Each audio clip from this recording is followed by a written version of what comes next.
ಅಂತಂದ್ರೆ ಇದಾರ ಹುಡುಗ ಹೆಂಗ್ ಮಾಡ್ಕೊಂಡವ್ರೆ? ನಮ್ಮ ಕುಟುಂಬದ ಬಗ್ಗೆ ನಿಮ್ಗೆ ಗೊತ್ತೇ ಇದೆ. ನಮ್ಮಂಥದ್ದಲ್ಲಿ ಎಲ್ಲ ತುಂಬ ಶ್ರೀಮಂತರಿರೋದು. ನಮ್ಮ ಸಂಬಂಧಕ್ಕೆ ಸರಿ ಹೊಂದ ಅಂತ ಸಂಬಂಧನ ಕರ್ಕೊಂಬಂದಿದ್ದೀರಾ ಅಂತ ಅಂದ್ಕೊಂಡಿದ್ದೀನಿ. ಮರಿಗೌಡ್ರೆ, ಹುಡುಗನ ತಂದೆ ತಾಯಿ ಇದ್ದಾರೆ, ಒಳ್ಳೆ ಆರಂಭಸ್ಥರು, ಅನುಕೂಲಸ್ಥರು, ಒಳ್ಳೆ ಆಸ್ತಿವಂತರು, ಒಳ್ಳೆಯ ಗುಣ ಇದೆ. ನಿಮಗೆ ಸರಿ ಹೊಂದೋಗೋ ಅಂಥ ಸಂಬಂಧನೇ ಕರ್ಕೊಂಬಂದಿದ್ದೀನಿ. ನೀವೊಂದು ಸ್ವಲ್ಪ ಮನಸ್ಸು ಮಾಡಿದ್ರೆ ಇದು ಆಗುತ್ತೆ.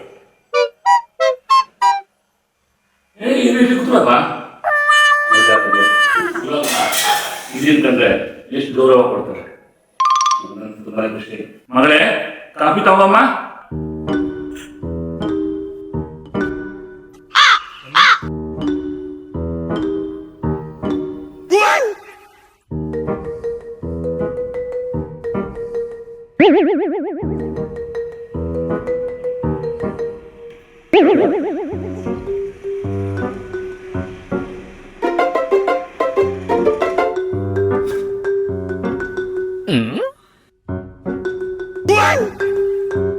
Nope.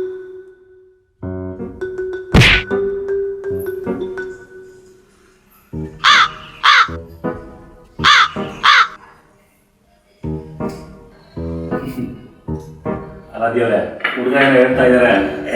ಗೊತ್ತಲ್ಲ ಗೌಡ್ರೆ.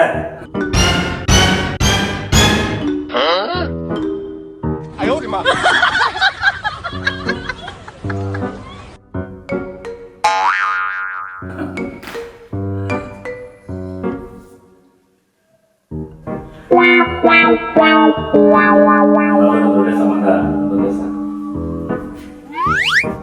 ಗೌಡ್ರೆ, ಅದೇ ಅದೇ ಅರ್ಥ ಆಗಲ್ಲ ದೇವ್ರೆ.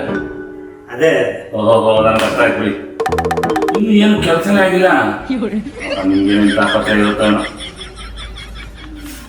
ಸದ್ಯಕ್ಕೆ ಇದು ಇಟ್ಕೊಳ್ಳಿ, ಕೆಲಸ ಆದ್ಮೇಲೆ ನೋಡೋಣ. ಸರಿ ಗೌಡ್ರೆ, ಬರ್ತೀನಿ. ಒಳ್ಳೆದಾರಗೆ ಬರ್ತೀವಿ. ಸರಿ, ಆಗ ಬರ್ತಾ ಇದೆಯಲ್ಲ ದೇವ್ರೆ. ಅಣ್ಣ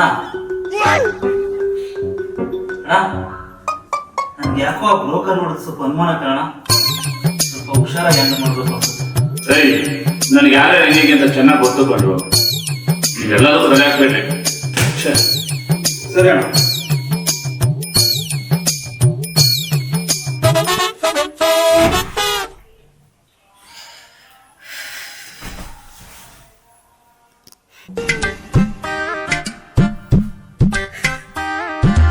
ಅಯ್ಯೋ ಚಿನ್ನ, ನಮ್ಮಪ್ಪನ ಬಗ್ಗೆ ನಿಂಗೆ ಗೊತ್ತಿಲ್ವಾ? ಇವತ್ತೂ ಒಂದು ಹುಡುಗ ಕರ್ಕೊಂಡು ಬಂದಿದ್ರು. ಆದ್ರೆ ನಾನ್ ನಿನ್ನನ್ ಬಿಟ್ಟು ಬೇರೆ ಯಾರನ್ನು ಮದ್ವೆ ಆಗಲ್ಲ. ನೀನು ಹೂ ಅನ್ನು, ಈಗಲೇ ಓಡ್ ಬಂದ್ಬಿಡ್ತೀನಿ. ಹಲೋ ಹಲೋ ಹಲೋ, ನೀನ್ ಕಟ್ ಮಾಡ್ಬಿಟ್ನಾ?